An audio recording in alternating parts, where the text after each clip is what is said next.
Welcome back.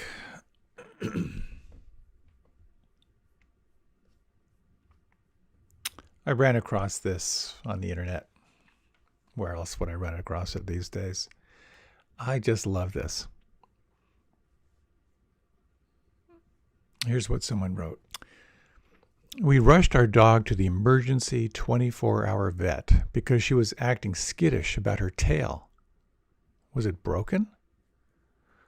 One 2 a.m. x-ray later, and the vet says she has happy tail syndrome, meaning she wagged it so hard on her beach day that it was sore. I just love that. Happy tail syndrome. If there's any affliction I'm willing to take on, it's happy tail syndrome. I mean, who wouldn't want that? Happiness and joy are exalted states. It's not illegal in the meditative tradition to experience them. In fact, happiness and joy are considered qualities of immeasurable well-being. You can't find a limit on happiness and joy when it's pure. And there's one thing that's pretty reliable to open the door into happiness and into joy. And that's what I'd like to talk about. Thanksgiving, here it comes. I know for some people it's met with a sense of dread. Other people just can't wait to kind of interact. My joke is that on Thanksgiving, being a very introverted person, living with a pretty introverted person, the day is dedicated to locking the doors from the inside, and we actually take it as a day of retreat. But the practice of thanksgiving is incredibly powerful. So gratitude and giving thanks. 4 elements I'd like to touch on, and this will be a pretty experiential talk as well. First, how gratitude can open that door to contentment and to happiness. And second, with the conscious use of gratitude, you can tap into what's called evolutionary biology. There's a lot going on in your brain and your nervous system when you do this practice. The third is how gratitude can help you reframe your biggest life challenges in a powerful way. And fourth, on a broader scale, gratitude becomes a way of engaging with reality that can be transformative. Really, really powerful stuff. So what I find, and I just say this all the time, but I find this to be true, that the most simple things can be the most profound. There's a statement that Werner Erhard made, who's the founder of EST. It's so simple. And here it is. The quickest way to be happy is to choose what you already have. And let me repeat that. The quickest way to be happy is to choose what you already have. Now, when I ran across this, it stunned me. Could it really be that simple? But if you try it on, just for a few moments. In fact, let's just do a short meditation. If you like, you can close your eyes if it's safe. If you're driving, I advise you not to. And explore the following question. What is happening right now?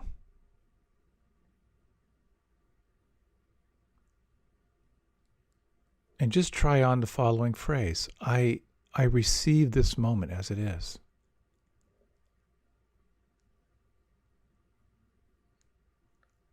I choose this moment as it is.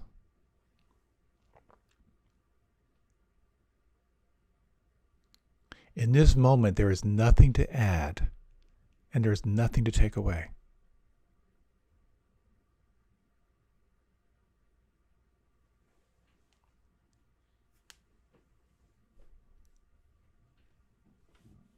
And if you like, you can open your eyes and just sense, did anything shift there?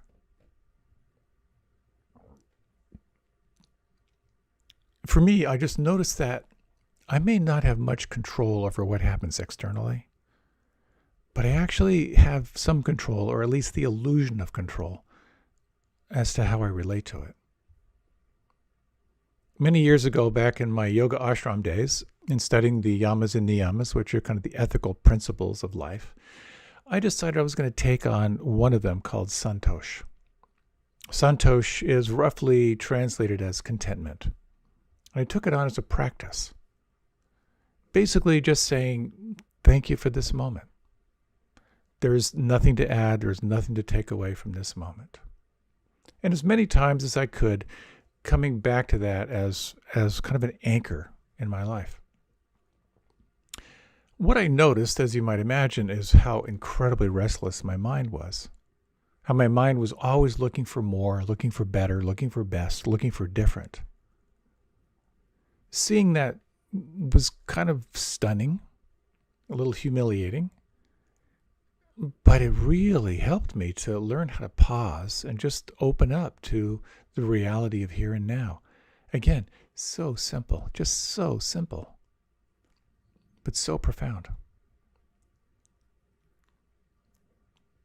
So when you try that on, choose what you already have. It's kind of counterintuitive. For example, if you're in pain, why would you choose pain if it's there? Well, on a larger scale, when you zoom out a little bit, what if pain is a secret messenger? What if pain is actually something trying to communicate to you that might be helpful information? I had a headache last week. And after all my strategy for ignoring it, I finally chose to be with it, make room for it, have tea with it. And as I just sat with it, I had this realization, not profound. I think I'm dehydrated. And I realized I barely had any water during the day. Really simple. Really simple. But what a difference between not choosing what was there and choosing it and realizing, hey, that might have something to do with it. And it did have something to do with it. It wasn't completely it, but hydration helped. So obviously this is an oversimplification. If you're in extreme pain or experiencing trauma, you want to respond wisely. You may want to make sure you've got some help, find ways to resource yourself. But I imagine you can sense this. To choose what you already have, to say yes to what you already have, can be the quickest way to be happy. And it's about inclining the mind toward that. Many years ago, I was having a dinner at my house, and we had this whole conversation around prayer. I'm like, well, what is prayer? And someone had this beautiful observation. They just said, well, isn't the shortest prayer just 2 words? Thank you. There's something to that. To say thank you is a profound shift. And gratitude just doesn't help you in the moment. It's actually tied into evolution. It's something that's called evolutionary biology and how we kind of evolve as a species. So just a little bit on this. There's a lot of research that's beyond my capacity to really understand. My scientific understanding is pretty limited. But it's interesting, when Holocaust survivors were interviewed, the one thing that this study noticed was that the memory of the smallest acts of kindness, a piece of bread, being sheltered, helped them to hold on to their humanity and find inner strength. So those going through one of the hardest things you can possibly imagine found through the memory and gratitude of acts of kindness a resilience that allowed them to survive. That's kind of tied into this. There's a study in 2015 called the neural correlates of gratitude. And basically what they found was that gratitude and appreciation seem to be these huge agents of holding our social fabric together. And we can see the opposite pretty clearly these days. We can see the polarization, how we make unreal enemies, and how that breaks down the fabric of our culture, and how certain forces capitalize on that. One of their observations was that when people are more grateful, they give more money to a cause. And when they do that, they show greater neural sensitivity in the medial prefrontal cortex. It's the brain area associated with learning and decision making. So gratitude is directly tied into your capacity to learn and to make decisions. It fortifies our connectedness. It stimulates moral cognition and value judgment. It's this medial prefrontal cortex and the anterior cingulate cortex. So just notice that when you feel a sense of gratitude, you might feel your medial prefrontal cortex tingle a little bit. And I have just seen this as I've been thinking about this. I lived in New England for a couple decades. And, New Englanders are not the warmest people on earth. They're very respectful, very distant, but it could be interpreted as cold. And I remember I was driving down Great Barrington, Massachusetts. That's in the western edge, in the Berkshire, foothills of the Berkshire Mountains. And just as I was driving down the street and thinking, my God, no one looks at each other. No one says hello. This is a pretty cold place to live. And then about maybe 3 months later, there was this really amazing windstorm that took down trees everywhere. They were clearing the Taconic Parkway with bulldozers. There were so many trees down. And I was driving down that same street in Great Barrington. Everyone was out there, cutting limbs, stacking wood. Everyone was helping each other. And I actually had tears in my eyes. I was so moved at seeing the appreciation and the gratitude, and it's really powerful stuff. And quite often, of course, what brings out gratitude, what brings out kindness, is the capacity to sense the suffering of others. We see it modeled for us as kids, and we tend to shape our life perspective on that. And it's an interesting question.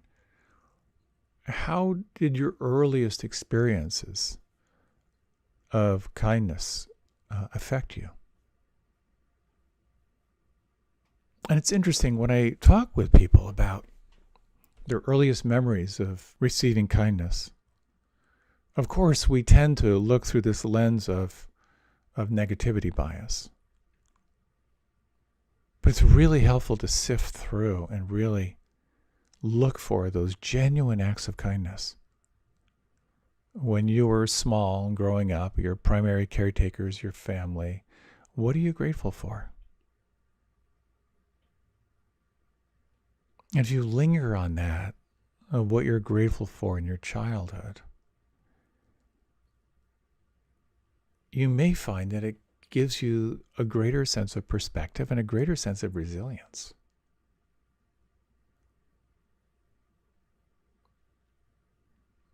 I've told this story before, but there was an older man on one of our retreats. When it came to the metta practices, the practices of compassion, kindness, he talked to one of the teachers and said, I have no access to this feeling. He'd been divorced. He left his job in really poor relationships. He was estranged from his kids. He had no access to it. And they kind of went back and they looked at his early childhood. He had a horrible childhood. And as they talked, he remembered that there was a dog in his neighborhood that he kind of liked. That's how he began to build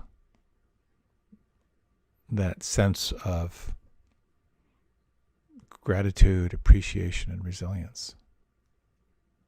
sometimes it's that hard. For others of us, it's not so hard. We've been graced and blessed in different ways. And what you focus on gets bigger. And reflecting on gratitude can be a very, very powerful practice. So gratitude can feel like a kind of a new age, feel-good strategy. And it's true. Gratitude does affect how you feel.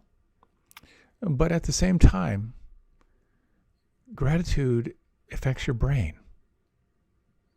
It changes your state. And I'm grateful for this computer that I'm on, but I'm also aware that I'm getting some sounds. And I don't know what that is. So we'll just be grateful for the little beeps as reminders to be present. Gratitude builds resourcefulness.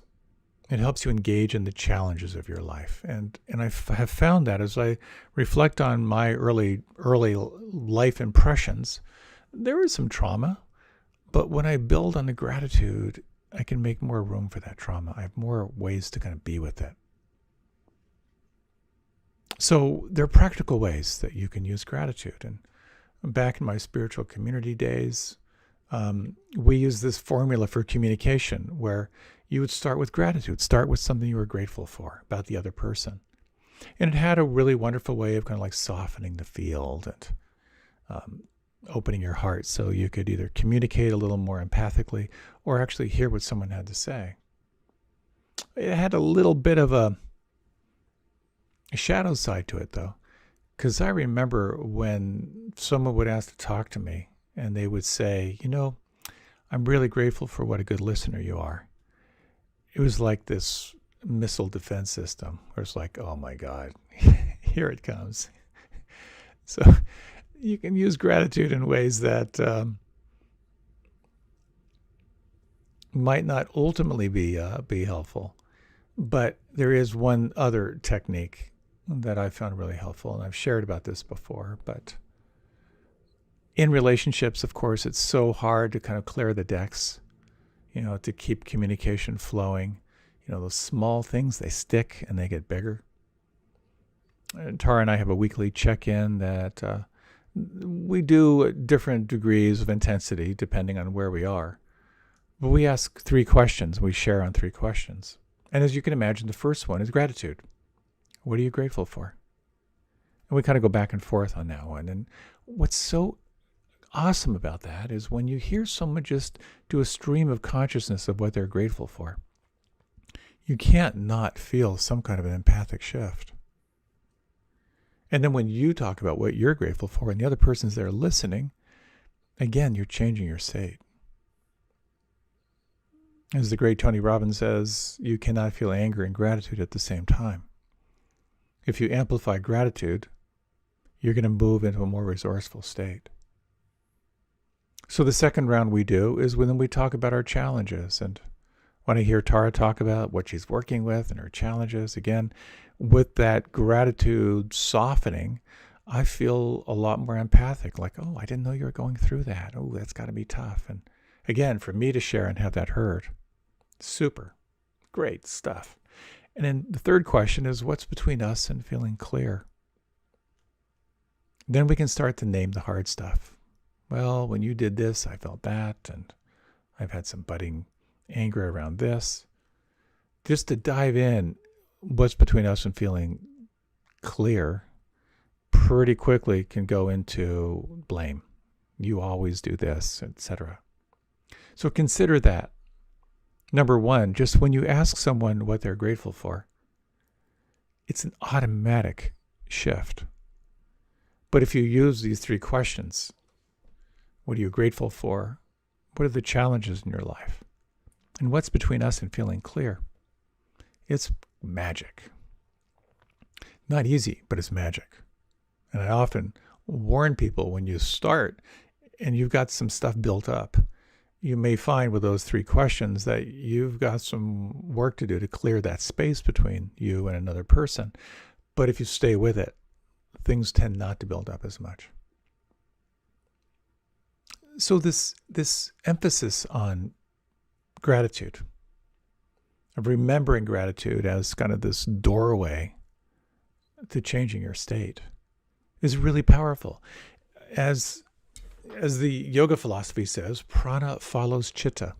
Energy follows awareness. What you focus on gets bigger. And it's really, really powerful stuff. Because this focus on gratitude, it can open up intuition. It can open up all kinds of resourcefulness. It can reframe life situations. So for the last 7 weeks, I've been running the 7 Factors of Awakening, which are a series of talks I gave a couple of years ago.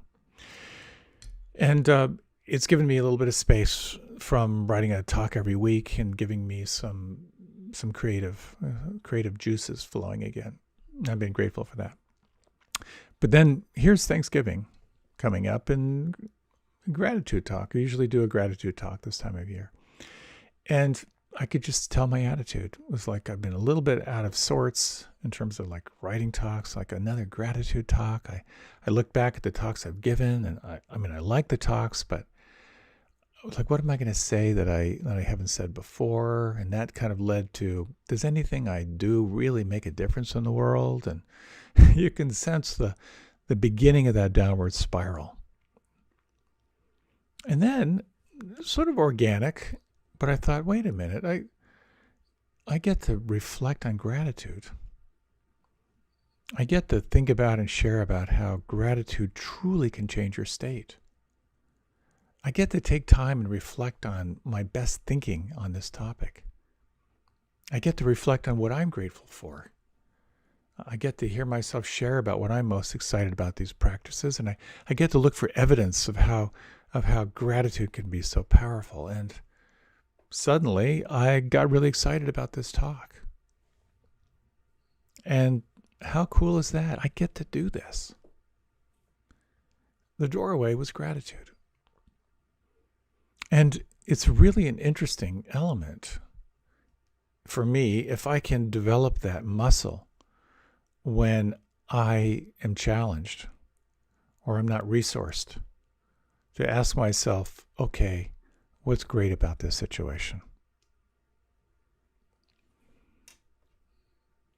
So I'd like to share with you a practice that is just super, super helpful. It's been really, really helpful for me. And I've shared this before, but this is one of those practices you just can't do enough of.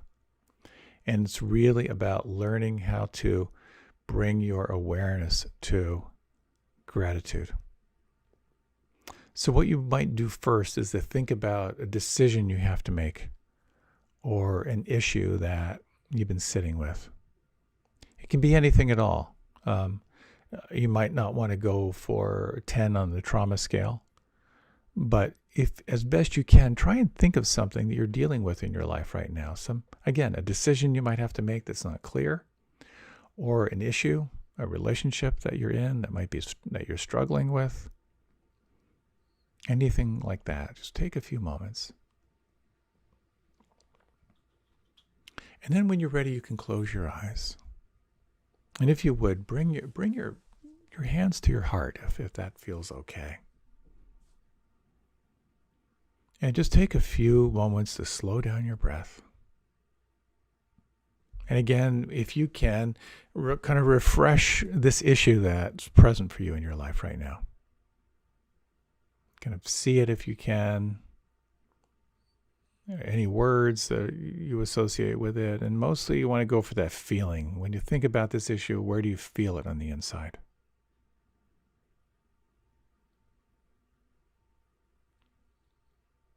We're going to take a few moments to kind of focus, turn our attention to gratitude. So you can just place that issue to the side. We're going to come back to it. And let yourself move now into anything in your life that you're grateful for, just something that you appreciate. You might just think about one of the most powerful experiences that you've had that's been a shift in your life. And as you breathe, can you feel it?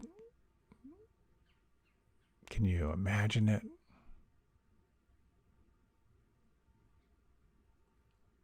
And imagine you could step into it like you're there. Bring that moment fully alive inside. Just feel the grace in that moment, kind of the perfection of that moment.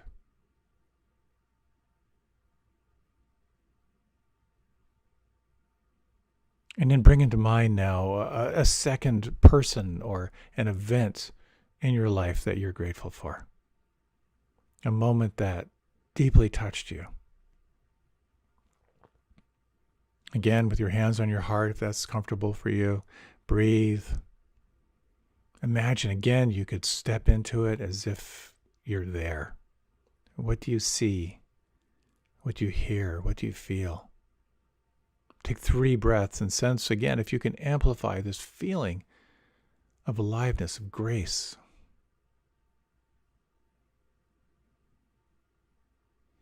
Let it wash through you. Let it wash over you.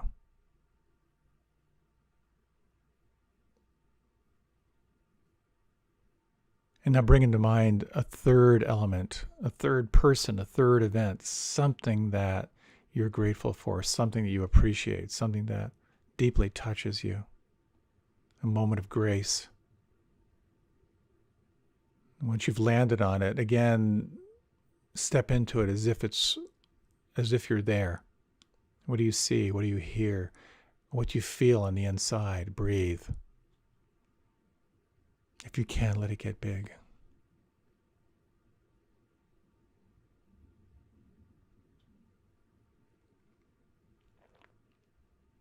And take a few moments just to think of all the ways that you've been blessed in this life, the coincidences in your life, how one thing led to another, and how on one level your life has been informed and unfolding in magical ways you can't predict.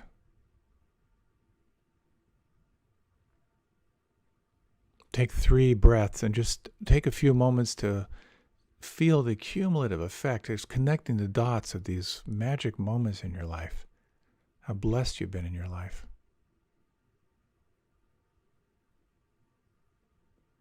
Feel your hands on your heart if they're there.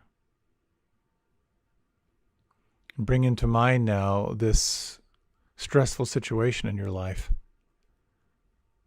And just sense from the heart, just completing the following phrases. All I need to focus on here is, or all I need to remember here is, and just listen. Your heart knows the answer.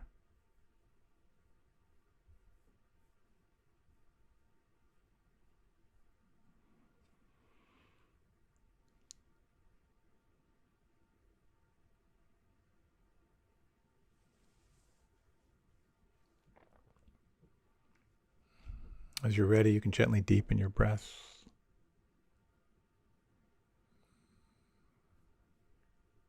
As you're ready, you can open your eyes. I hope you found that helpful. This practice of kind of flooding your nervous system with gratitude and appreciation is a state change. You can feel it. It's happening in the brain. It's happening all through the body. It gives you a sense of resource, a sense of being resilient. And chances are, when you reflect on your life, your biggest challenges have resulted in your most dramatic growth. The other day, I don't know why, but I get so passionate about being on the river, and I try to paddle year round. And the other day, I was heading upriver early morning. As soon as I can get out there. There were 12-mile-an-hour winds, but there were 23-mile-per-hour gusts coming from the north, which meant they were coming downriver, channeled down the river, right into my face. So I'm going against the current and against the wind. And I was really attached to getting upriver because I wanted to do some filming. So I really worked, really working hard. I was feeling anger. I was feeling frustration. The keel would get caught on a rock and something kind of kept me going. And there was a sense of exhilaration when I got to where I wanted to go. Then there was also some irritation because immediately the wind died down. But what was interesting was how I was actually sore for a couple days, but it was a great feeling of aliveness inside. And since then, I've been listening to Dr. Andrew Huberman. His podcast is wonderful. He's a neuroscientist out of Stanford. He just did a thing on meditation, a little on the neurology of meditation. I'll like to share some of his insights with you. But there's some very interesting studies about how much more you grow when you accept the challenges, when you embrace them. And as I've been out on the river since then, when I'm working really, really hard, pushing really, really hard, and when I can sort of remind myself, this is hard and painful right now, but the endorphin rush is going to be great. The benefit is going to be great. It amplifies this sense of growth, not just growing your muscles, but growing your resilience. So it's a really helpful thing to remember that when you're going through something really challenging, if you can associate gratitude to the opportunity to grow, it's a phenomenal shift, just a phenomenal shift. Gratitude is not just about feeling better, it's about being resourced for relating to reality. And reality can be harsh, as you know. Reality brings us in direct relationship with sickness, old age, and death. Walking with a friend quite recently, and we were talking about what it's like to be the support person for someone who's suffering. It reminded me of one of my just biggest insights in a really, really challenging time in my life. My mother, at the end of her life, was losing her health. She was losing her mind. She not only had dementia, she was going into psychosis. I haven't had the most comfortable relationship with my mother, and it became even more challenging given the circumstances of the kind of the psychotic states that she would go into, and she would go into almost as if she was narrating a dream. But she was also relational. She was like looking for, feedback, and I was really uncomfortable. How do you relate to someone who's there but not there? And then I remembered this phrase, which I shared with my friend: practicing wholehearted, enthusiastic cooperation with reality. In other words, choosing what I already have. But it certainly amplifies it when you explore that language. Can I practice wholehearted, enthusiastic cooperation with reality? And somehow it changed everything.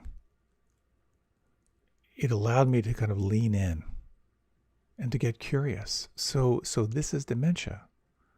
So this is psychosis.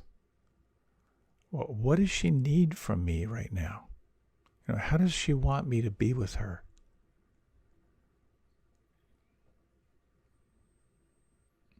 Easy to say those words, of course. Not so easy to actually engage into the practice. But when you choose what you already have, and you can amplify a sense of gratitude for what you already have, the opportunity to grow, to practice wholehearted cooperation with reality, man, it made all the difference for me then. And when I remember it, which is not all the time, it really helps me now. So of course we can't we can't explore the Dharma. We can't explore these perennial teachings without, of course, looking at the nature of reality. What is the reality that we are living in these bodies, as long as we're in a body? Well, it has to do with impermanence. It has to do with the fact that everything's going to change. So I wanted to share these lines. If you like, you can close your eyes, but it's not necessary. You will lose everything. Your money, your power, your fame, your success, perhaps even your memories. Your looks will go. Loved ones will die. Your body will fall apart. Everything that seems permanent is impermanent and will be smashed. Experience will gradually or not so gradually strip away everything it can strip away. Waking up means facing this reality with open eyes and no longer turning away. But right now, we stand on sacred and holy ground. For that which will be lost has not yet been lost. And realizing this is the key to unspeakable joy. Whoever or whatever is in your life right now has not yet been taken away from you. This may sound trivial, obvious, like nothing, but really it is the key to everything, and the why and how and wherefore of existence. Impermanence has already rendered everything and everyone around you so deeply holy and significant and worthy of your heartbreaking gratitude. Loss has already transfigured your life into an altar. Man, I love that. The reality is everything is going to be smashed and taken away. And the reality is not yet. My summary of that is 3 lines. Or 2 lines and a question. Number 1, you're going to die.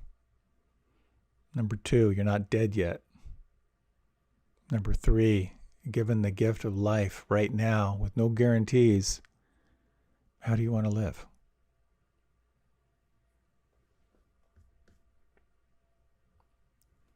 I know for many of us, Thanksgiving can be a time of joy and connection. And for many of us, it can be a time of feeling our sense of isolation and loneliness amplified.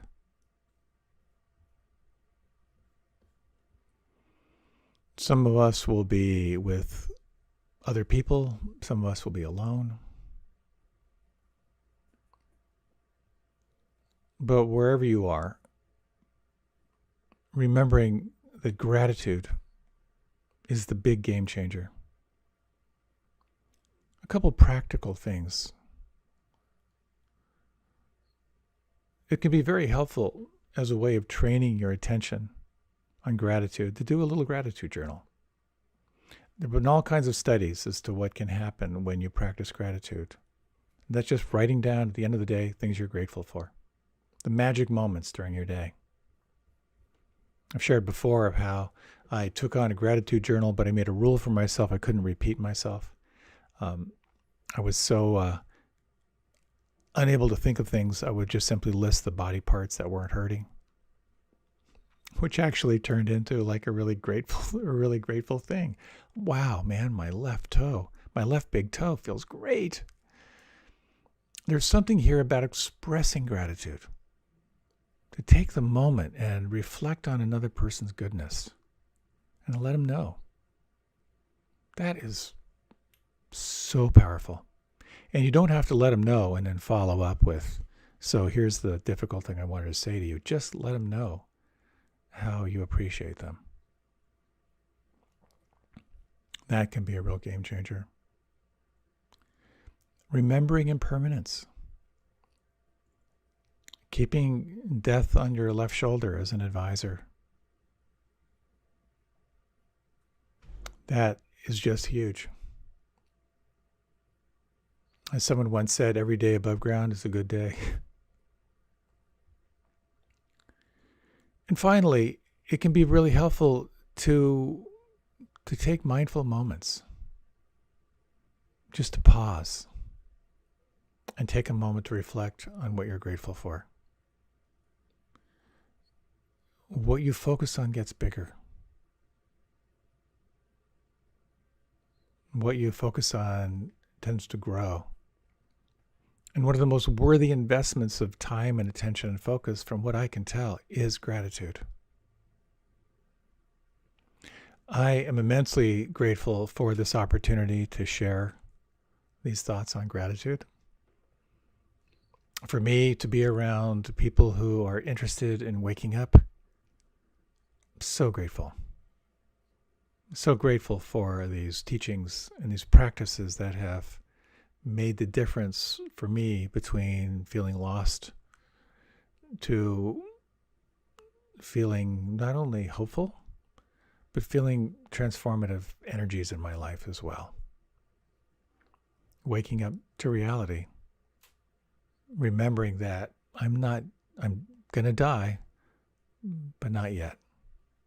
So how do I want to receive this moment? How do I want to move forward in my life? Thank you. I appreciate you taking this time, and I wish you well in your practice and in all things you feel called to. Happy trails.